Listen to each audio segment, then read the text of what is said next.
Tamales de chancho. Tamales de chancho.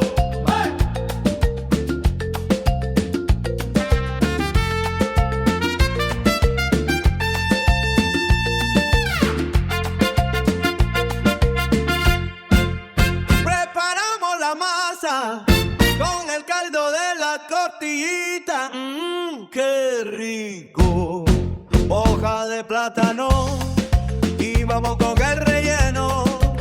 Carnita de chancho, pasas, aceituna, alcaparras, papa, garbanzo y masita con achiote. Envolver con la hoja de plátano y a cocer al vapor por 1 hora comer. Tamales de chancho.